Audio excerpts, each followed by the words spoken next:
அன்புள்ள கொண்டரங்கி தனசேகர் யூடியூப் சேனலை பார்த்து கொண்டிருக்கும் அன்பர்களே, 2025ஆம் ஆண்டு நேபாளம், திபெத் இந்த 2 இடங்கள்லையுமே நேற்று பார்த்தீங்க அப்படின்னா 7/1/2025 ஒரு சக்தி வாய்ந்த நில அதிர்வு நடந்திருக்கு, பூகம்பம் வந்திருக்கு, நிறைய பேர் இறந்துருக்குறாங்க. இப்போ எல்லாருமே கேட்குற டாபிக் என்ன அப்படின்னா, புது வைரஸை பற்றி கேட்குறீங்க. நான் அந்த ஆய்வுக்கு எடுக்கிறப்போ இதை கொஞ்சம் விஷயங்களை சொல்லிவிட்டு அப்புறமா அடுத்த வீடியோவில் இதை சொல்லலாம் அப்படின்னு நான் முடிவு பண்ணிட்டேன். இந்த நேபாளத்தில் இந்த நிலநடுக்கம் வர்றது அப்படிங்கிற விஷயத்த குரு பெயர்ச்சி பலன்கள் 2024ஆம் ஆண்டு நம்ம நாடு செல்லும் நிலை வீடியோவில் போட்டிருந்தேன். அப்போ குறிப்பாக நான் சொல்லியிருந்தேன், நேபாளத்தில் நில அதிர்வு அபாயங்கள் மிக அதிகமாக இருக்குது அப்படின்னு. அந்த வீடியோவோட லிங்க்கு டிஸ்கிரிப்ஷனில் கொடுக்குறேன். ஆனால் நான் சொன்னது 3 இடத்துல சொல்லியிருந்தேன். நீங்கள் அந்த வீடியோவை கேட்டுட்டு வாங்க. அதே மாதிரி நேபாளம், மத்திய பிரதேசம், ராஜஸ்தான் இந்த இடங்கள்லையும் நில அதிர்வுக்கான வாய்ப்புகள் இருக்கும், கவனித்து பார்க்கணும். நில அதிர்வுகளுக்கான வாய்ப்புகள் இருக்குது, கொஞ்சம் வெயிட் பண்ணி பார்க்கணும். கேட்டிங்களா? குரு பெயர்ச்சி இந்த 2025 மே மாதம் நடக்குது. அப்போ அது வரைக்கும் அந்த குருவோடைய எஃபெக்ட்ஸ் அப்படின்னு ஒன்று இருக்குது. அப்போ நில அதிர்வு, பூகம்பம் இதற்கு எல்லாத்துக்குமே அடிப்படை 2 கிரகங்கள் மிக முக்கியமாக கருதப்படுது.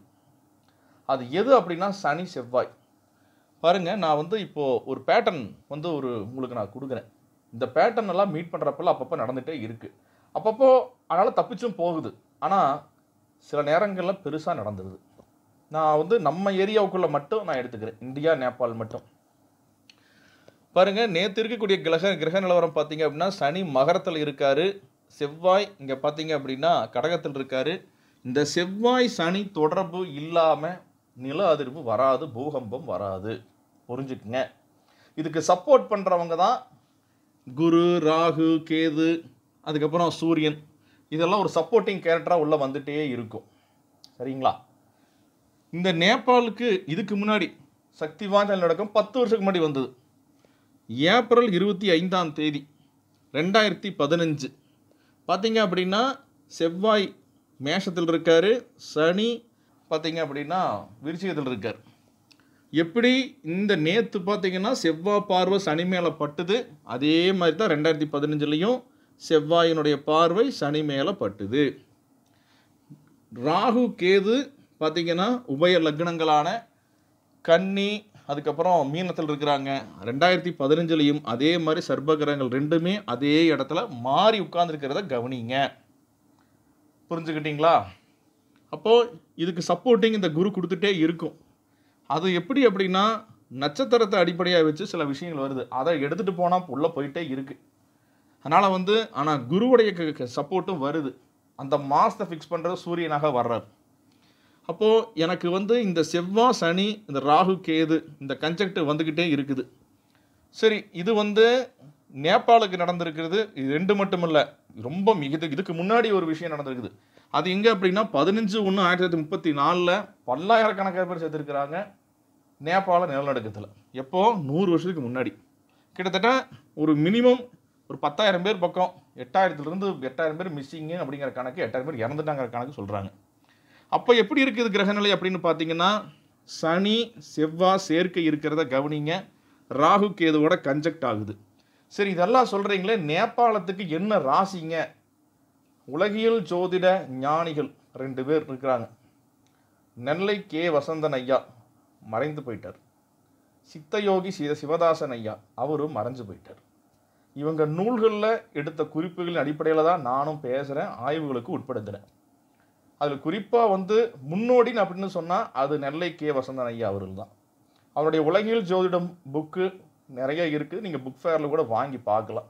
ஆனால் ஆய்வுக்கு உட்படுத்தினா தான் தெரியும், அது அவ்வளோ வெளியே வச்சுருக்கார். நேபாளத்தை குறிக்கக்கூடியது மேஷம். சரிங்களா? நேபாளத்தை குறிக்கிறது மேஷம். நாம் மகரத்தை அடிப்படையாக வச்சு செயல்படுறோம், அதாவது இந்தியா. திபெத்தில் அப்படிங்கிறது துலாம். சரிங்களா? அப்போது மேஷத்தை அடிப்படையாக வச்சு தான் நாம் கணக்கு எடுக்கிறோம். மேஷத்தை அடிப்படையாக வச்சு எடுக்கிறோம். நேபாள் இந்த 3 கணக்குமே நேபாள கணக்கு பண்ணி தான் எடுத்துக்கிறேன்.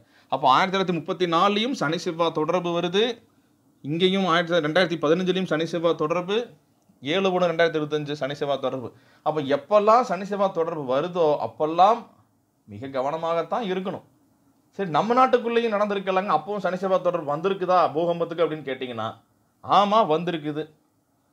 20 வருடம், 22, 24 வருடம் எடுத்துக்கங்க. 2001 குஜராத் பூஜ் பூகம்பம் நிறைய பேர் கேள்விப்பட்டிருப்பீங்க. இந்த பூஜ் பூகம்பம் நடக்குது. பார்த்தீங்கன்னா சனி ரிஷபத்தில் இருக்காரு, செவ்வாய் இங்கே வந்து துலாத்தில் இருக்காரு. இந்த செவ்வாயினுடைய பார்வை சனி மேலே விழுகுது. ராகு கேது உபய லக்னங்களில் கரெக்டாக வேலை செய்யுது. குரு தொடர்பும் வாங்குது. நேபாளுக்கு எப்படி சனி பார்வை குரு மேலே படுறது, அதே மாதிரி இங்கேயும் குரு பார்வை சனி மேலே படுறது. அப்புறம் குரு சனி செவ்வாவோட தொடர்பு அதுலேயும் கன்ஜெக்ட் ஆகிட்டே வர்றதை நானும் கவனிச்சுக்கிட்டே வர்றேன். 1934 நடந்த அந்த ஒரு கொடூரமான ஒரு பூகம்பத்துக்கும் குருவுடைய பார்வை செவ்வாய் மேலேயும் சனி மேலேயும் விழுகிறத கவனிக்கலாம். உலகத்தில் போர் அபாயங்களும் உக்ரைன் ரஷ்யா வார் சனி செவ்வாவோட தொடர்பு, பூகம்பங்கள் சனி செவ்வாவோட தொடர்பு. சரி, அப்படி பார்க்குறப்போ இன்னும் அடுத்து சனி செவ்வாய் தொடர்பு இப்போ இருக்கிற மாதிரி எப்போ வருதுங்க இந்த வருஷத்தில் அப்படின்னு கேட்டிங்கன்னா, உங்களுக்கு சிம்மத்திலேயே வந்துடுது. அதாவது வர்ற உங்களுக்கு ஒரு ஜூலை மாதமிலிருந்தே கணக்கு வச்சுக்கலாம், சரிங்களா? அப்போ இருந்தே அந்த பார்வை சமசப்த பார்வை அப்படிங்கிறது ஆகஸ்ட்டில் வந்துடுது. அப்போது பார்த்தீங்க அப்படின்னா வர்ற ஜூலை, ஆகஸ்ட், செப்டம்பர் இந்த 3 மாதங்களும் ஏதாவது ஒரு பூகம்பங்கள் நம்ம கேள்விப்படுறதுக்கு அமையறதுக்கு வாய்ப்பு இருக்குது, சரிங்களா? நாம் உட்காந்து தேட ஆரம்பிச்சோன்னா போயிட்டே இருக்குது. நானும் மணிக்கணக்கில் எடுத்தாலும் ஏதோ சில இடங்களில் தான் பிடிக்க முடிஞ்சது. போன வருஷமும் இந்த வருஷம் அப்படித்தான். குறிப்பாக வந்து இன்னுமே 2005 ஒரு பூகம்பம் நடந்திருக்கு, நான் அதையும் சொல்லிடுறேன்.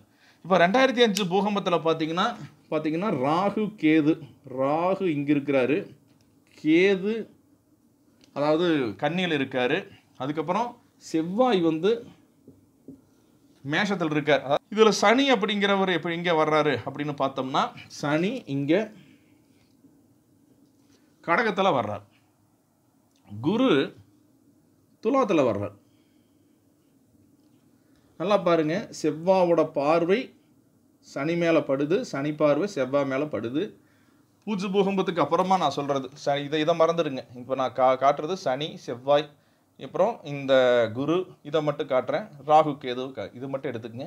செவ்வாய் சனி பார்வை வருது, அதே மாதிரி குரு தொடர்பு அப்படிங்கிறது செவ்வாய்க்கு ஏற்படுது. இந்த 15/1/1934 நடக்கிறப்போ இது வந்து நேபாளுக்கு மட்டும் நடக்கலை, அதாவது நார்த்தன் பீகார்னு சொல்கிறோம், அதையும் சேர்த்து தான் பாதிச்சிருக்கு. அப்போ இந்தியாவும் நேபாள் ரெண்டுமே சேர்ந்து தான் பாதிச்சிருக்கு. அப்படி பார்க்குறப்போ உங்களுக்கு இந்த காஷ்மீரில் நடந்த நிலநடுக்கமும் கரெக்டாக பார்த்தீங்கன்னா செவ்வாய் சனி தொடர்பு வருது, குரு தொடர்பும் வருது, ராகு கேதுவும் உபய லக்னங்களில் நிற்கிறத கவனிக்கணும். அப்போது புரிஞ்சுக்கணும், இந்த மாதிரி 5 டாபிக் எடுக்கிறப்போ இதான் வந்தது. இது போக சிலியுடைய நிலநடுக்கம், பலுசிஸ்தானுடைய நிலநடுக்கம், அதுக்கப்புறம் வந்து பாகிஸ்தானில் நடந்த நிலநடுக்கங்கள், ஆப்கானிஸ்தானில் நடந்த நிலநடுக்கங்கள், அதுக்கப்புறம் துருக்கியில் வந்த நிலநடுக்கம், எல்லாத்தையும் ஆய்வு பண்ணி பார்த்தோம்னா போர்டே ஃபுல்லாகிடும். எல்லாத்துலேயும் இதே பேட்டர்ன் வருது. மாறிட்டே இருக்கலாம், அது வித்தியாசமே இல்லை. ஏன்னா இந்த இடத்துல தான் நடக்கணும், அந்த இடத்துல நடக்கணும், கிரகங்களுக்கு கணக்கு இல்லை. அந்த பார்வை கரெக்டாக செயற்கை பார்வை சனி செவ்வாய் வரும்பொழுது நம்ம அலர்ட்டாக இருக்கும். அப்போது அந்த ராசிக்கு உட்பட்ட பகுதிகள், ராசிகளுக்கு திரிகோண பகுதிகள் பாதிக்கப்படுறது அப்படிங்கிறது இருக்குது. அதை நம்ம வந்து உலகம் நாடுகளுக்கு ஒரு கணக்கு எடுக்கணும், நம்ம நாட்டுக்கு பிரதேசங்களாக எடுக்கணும், அந்த பிரதேசங்கள் நகரங்களை பிரிக்கணும், அதுக்கப்புறம் நம்ம தமிழ்நாட்டுக்கு கொண்டு வந்து அங்கே மாவட்டங்களை பிரிக்கணும், அதில் இருக்கிற முக்கிய நகரங்களை பிரிக்கணும். இப்படியே பிரித்து போனோம்னா நாம் இதை பார்க்குறக்கே சரியாக போயிடும். அடுத்தது வந்து பார்த்திங்கன்னா குறிப்பாக வந்து தைவான் கண்டிப்பாக கொஞ்சம் ஏதோ பிரச்சனை வர்ற மாதிரி தெரியுது. தைவான், துருக்கியிலும் திரும்பவும் இஸ்தான்புல், இந்த இடங்கள்லாம் சரி, ஜெர்மன் பக்கமும் ஏதாவது ஒரு வர்றதுக்கு வாய்ப்பு இருக்குது. இந்த வாட்டி வந்து குறிப்பாக நான் சொல்கிற இந்த 2025 ஜூலையில் இருந்து செப்டம்பர் வரைக்கும் குறிப்பாக வந்து இந்த தெலுங்கானா, ஹைதராபாத், பார்த்திங்கன்னா விசாகப்பட்டினம், இந்த லைனில் ஒரு அதிர்வு உணர்வு இருக்கும். டெல்லி, நொய்டாவில் அதிர்வு உணர்வுது, அது எதுவும் பார்த்திங்கன்னா சேதங்கள் ஏற்படுறதுக்கும் வாய்ப்புகள் உண்டு. இதுக்கப்புறம் வந்து நம்ம தமிழ்நாட்டில் ஒரு மிதமான அதிர்வை எதிர்பார்க்கலாம். அது மிதம்னு நானாக ஒரு காம்ப்ரமைஸ் பண்ணி சொல்லிக்கிறேன். குறிப்பாக விருதுநகர், தாராபுரத்திலிருந்து திண்டுக்கல், இந்த லைன் எடுத்துக்கலாம். இந்த இடத்துல நில அதிர்வை பார்த்திங்கன்னா உணரக்கூடிய வாய்ப்புகளை கொடுக்குது. குஜராத்தில் திரும்பவும் அகமதாபாத் சுற்றியுள்ள பகுதிகள், இந்த இடங்களெல்லாம் நில அதிர்வை பார்த்திங்கன்னா இந்த காலகட்டத்தில், நான் சொல்கிற காலகட்டத்தில் பார்த்திங்கன்னா இதுக்கு பற்றி நியூஸ் வரலாம். நம்ம இதுக்குள்ளே மட்டும்தான் எடுத்துருக்கிறேன். முடிஞ்ச வரைக்கும் இந்த அளவுக்கு தான் உலகில் ஜோடத்துக்குள்ளேயும் கொண்டு வர முடியும். இந்த 12 ராசி பலன்கள்லாம் தயவுசெய்து கேட்டு பொழுது வீணடிச்சிக்க வேண்டாங்க.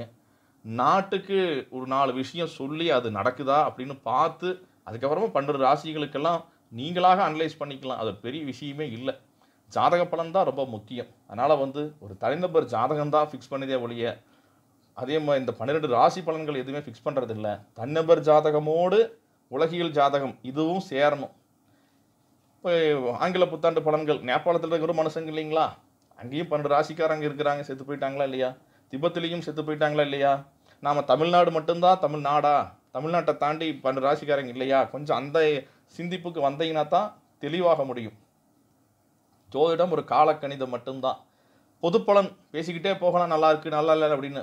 ஆனால் தனிப்பட்ட முறையில் பலன்கள் கொடுக்கறதும், அதே மாதிரி நாடு நகரங்களுக்கு இந்த மாதிரி இயற்கை பேரழிவுகள், போர் அபாயங்கள், அதே மாதிரி நாட்டில் அரசனுடைய நிலை, இது அவங்களுக்கு எப்படி இருக்கும் இதெல்லாம் சொல்கிறது அப்படிங்கிறதும் ஜோடருடைய ஒரு கணக்கு. இப்படித்தான் நான் பேர் இதுவரை மெடிக்கல் அஸ்ட்ராலஜி சப்ஜெக்ட் வேறு இருக்குது. இப்படி நிறையா ஆய்வு பண்ணி தான் கொண்டு வர முடியுமே ஒழிய, நீங்கள் வெறுமனே இந்த ஆங்கில புத்தாண்டு பலன்கள், இது முடிச்சுன்னா தமிழ் புத்தாண்டு பலன்கள், அப்படியே போயிட்டே இருக்க மாத ராசி பலன்கள், ஒரே கலர் சட்டையை 10 பேருக்கும் போட்டு விட்டாச்சு, 10 பேரும் ஒரே மாதிரி தான் குணநலம் இருப்பாங்க அப்படின்னா அது எப்படி இருப்பாங்க? அதே மாதிரி தான் ஒரு ராசி எல்லாருக்கும் ஒரே மாதிரி வேலை செய்யுங்கிறது கிடையவே கிடையாது. அதனால் புரிந்து கொள்ளுங்கள் நண்பர்களே. இது மாதிரி உலகியல் ஜோட விஷயங்களும் நிறையா இருக்குது. இதை பற்றி ரொம்ப ஆய்வு பண்ணி எடுத்தால் தான் விஷயங்களே வரும். இந்த 12 ராசி பலன் சொல்கிறது ஒரு டக்குன்னு முடிச்சுட்டு போயிடலாம். ரொம்பலாம் கஷ்டமே பட வேண்டியதில்லை. ஆனால் இந்த மாதிரி எடுக்கிறதா கொஞ்சம் அதிகமான நேரங்காலங்களில் செலவாகும். இதை பார்க்குறதுக்கு கம்பெனி ஜோதிடமே பார்த்துக்கலாம், ஏன்னா அந்தளவுக்கு நேரங்காலம் செலவாகுது. இருந்தாலும் எனக்கு ஒரு பர்சனல் இன்ட்ரெஸ்ட் நிறையா இருக்குது. அதனால தான் உலகில் ஜோட விஷயங்களை எடுக்கிறேன். இந்த மாதிரி அடுத்தது வைரஸ் சம்மந்தப்பட்ட விஷயங்களெல்லாம் நிறையா பரவலாக பேசிகிட்டு இருக்கிறாங்க. சரி, அதை பற்றி தான் நம்ம அடுத்த வீடியோவை போடுறேன். அது எப்படி இருக்குன்னு பார்க்கலாம். பார்த்துட்டு உங்களுக்கு அப்டேட் பண்ணுறேன். கமெண்ட்ஸ் பண்ணுங்கள். நன்றி, நமஸ்காரம்.